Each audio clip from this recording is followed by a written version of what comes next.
there was nothing he wouldn't do to win. And while his casual disregard for his own health endeared him to fans and foe alike, Blow 58! Favre was playing a dangerous game. Who hit me? Somebody hit it harder than that. I didn't hit you, dog. That was you hit me. I thought you hit harder than that. I never thought anything about playing with pain, overcoming injuries, because to me, it was not a big deal. Chipped my tooth right there, didn't I? Yeah, you did. He hurt his ankle. We were playing the Bears the next week, and he couldn't practice all week. And then on Sunday, he said, "I think I can go on this." He lined up and played and threw 5 touchdown passes against the Bears. Favre back in the pocket, seems to be running all right. Comes up over the middle, it's caught Brooks 10. Brooks at the 5, touchdown! It's just a remarkable performance. That's Brett Favre. The game has got to be played, and he wants to play in the game. So he played every week, without fail. I was always willing to give whatever it would take. Let's do what we got to do now. And it meant more to me to be a great teammate and to be relied on, and for the team and for the fans and for the coaches to say, we don't have to worry about Brett. He will be ready to play, and regardless of the score, he will play a certain way until it's over. Favre had the Packers headed in the right direction, but he was headed for a crash. At first, I used it for pain. After a while, I used it for recreation. And I knew that was wrong. Like with any person with addiction, you start off with one pill, it's just gonna take more and more and more. Before I knew it, it had me.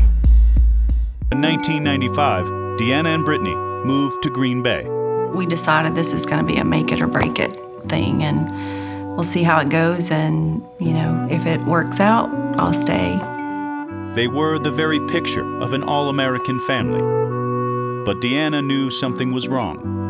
He was staying up all night long, playing on the computer, watching TV. Then he would get up at 7 o'clock and go to work. When you're taking as many painkillers as I was taking at one time, it's not right. But I was playing well, and so it's easy to say, what's this hurting? The reason he finally faced that demon was because I was there. Kind of a difficult time because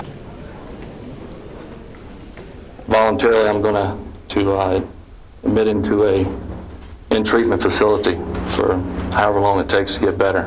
And my objective is to get better so I can continue to play at a level that I have and to get to a Super Bowl. Green 18 set. Favre reported to training camp, determined to win a Super Bowl. When I came out, I was in tremendous shape, mentally and physically. I was a little bit cocky and arrogant, but I felt like I could back it up. When he came back and continued to play, and not only play, but play even better, I think fans, they said, okay, this guy's, he's one of us, he's real. Let's help him, let's get behind him, even more than we were before.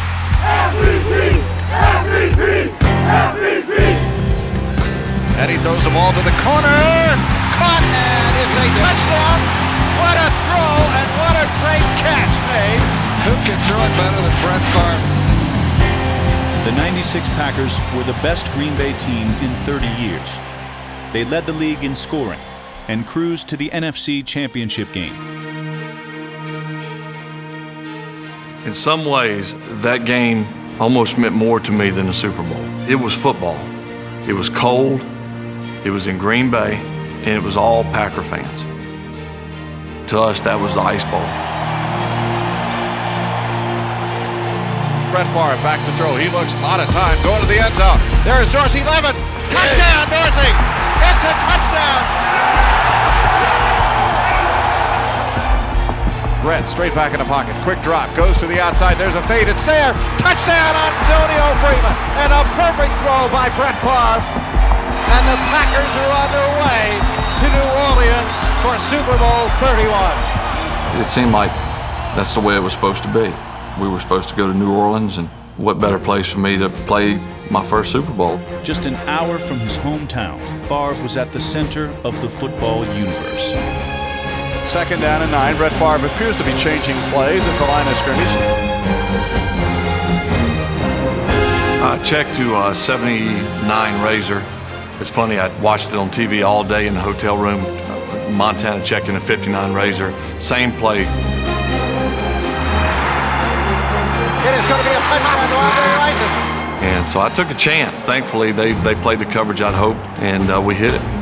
I think old Brett called the exact right audible for the situation there. Brett has had a receiver open twice on changes of plays.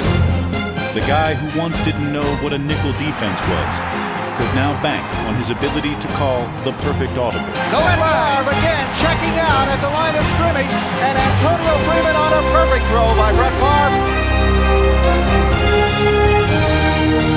Now Brett saw that daylight, took a great shot at it, and he got it. Put the Packers way ahead. The Vince Lombardi Trophy is coming home where it started.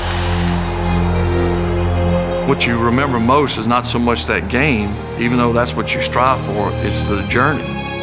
And all of a sudden that was over. And I didn't want it to be over.